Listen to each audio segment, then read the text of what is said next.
So, if you are a person who likes and loves to write poems, who loves to read literary poems, you will love this book, The Green Man by Michael Bedard. And I think so most of the Canadian students might have read this. It's based in Canada, actually, and it's about a girl who goes to her aunt, whose aunt actually suffered a heart attack, and her name is Emily. The aunt's name is Emily, and the girl who's the protagonist is Ophelia, and goes to her aunt Emily because her father has to leave to Italy. His father is also a writer, so he had to do some literary work there. So he goes to her aunt Emily, who's also a writer, but who also owns a bookshop called The Green Man. And this book is filled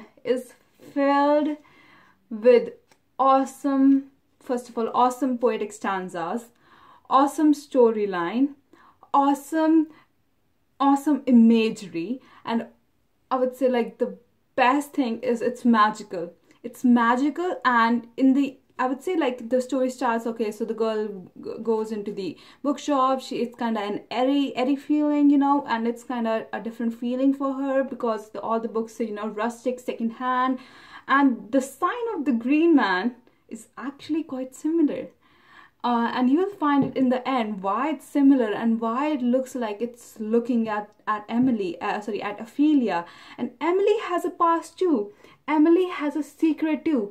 Emily has some kind of nightmares related to a magician show, like a magician, and his name is Rimbard, and it's a really Eddie story, so it's magical, and you would actually find in the end that the bookstore is actually filled with spirits, good spirits of poets. Some sitting on the staircase with the shawl on and the pen in their hand, writing some, and they're good spirits. They're not bad. Their spirits are the poets, right? That's how Emily and Ophelia is trying to explore their poetic inner self, because the spirits are there to help them, right? The spirits they have their energy to actually give to Ophelia and Emily to actually write some stuff. So there are really good stanzas throughout the book that actually shows how good a writer Ophelia is. And it's a fictional story, of course, and it doesn't actually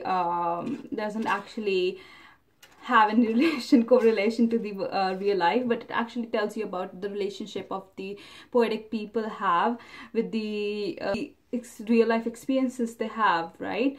That kind of relation we find, that how real life events can actually shape your poems and your poetic writing.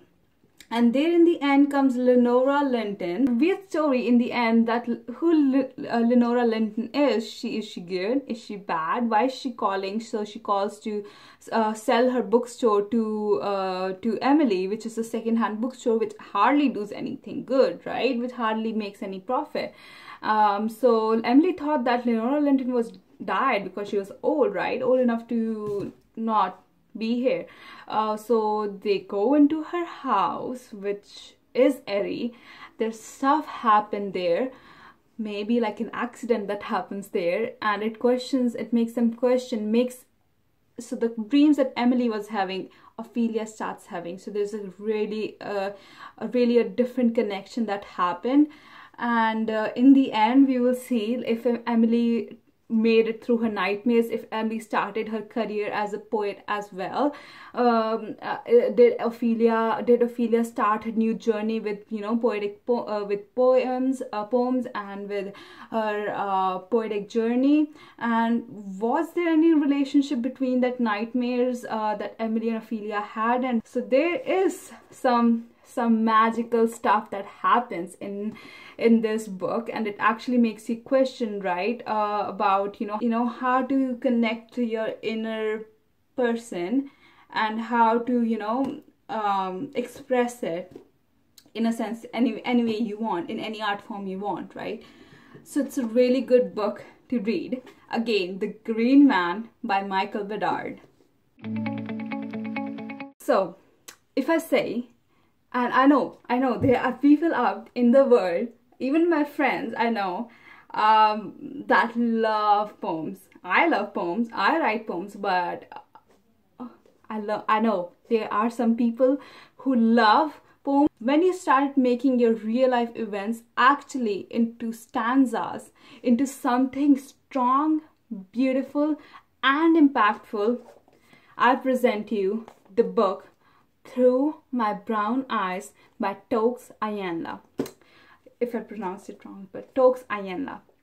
She is amazing. She's a Canadian author, and I actually got this book in my Black History committee in my high school, and she actually came to explain what she wrote.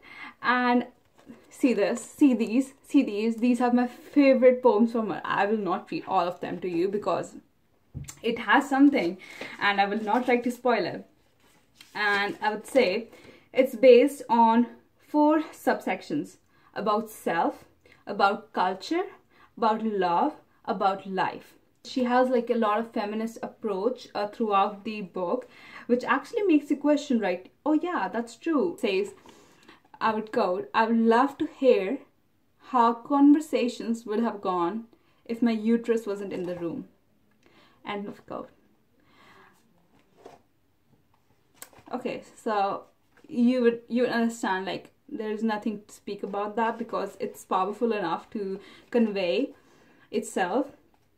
And she also has something like about self-love, about not giving too much to others rather than giving it to yourself. And she mostly talked about how society's expectation was actually constraining herself, her own image, her own self, which she couldn't express. And she says, like, I'm complex, so I would quote, "I'm complex, able to do things beyond the expectations of me, able to move effortlessly between subjects and topics outside of the box you placed me in.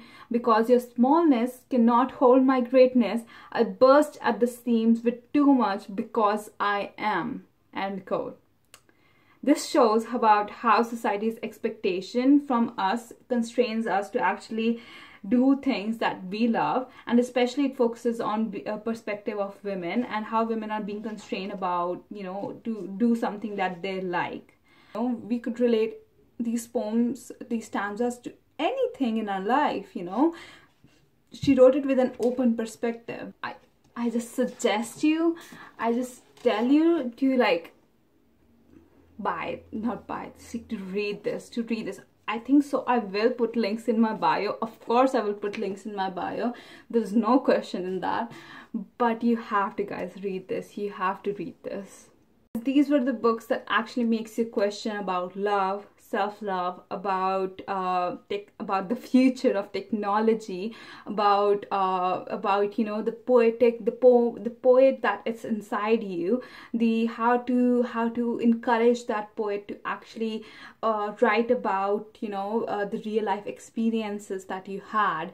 And there is that astrophysicist in you that really wants to learn 100 page, that really wants to learn about trillion years of existence of universe in just 100 pages. I know you do.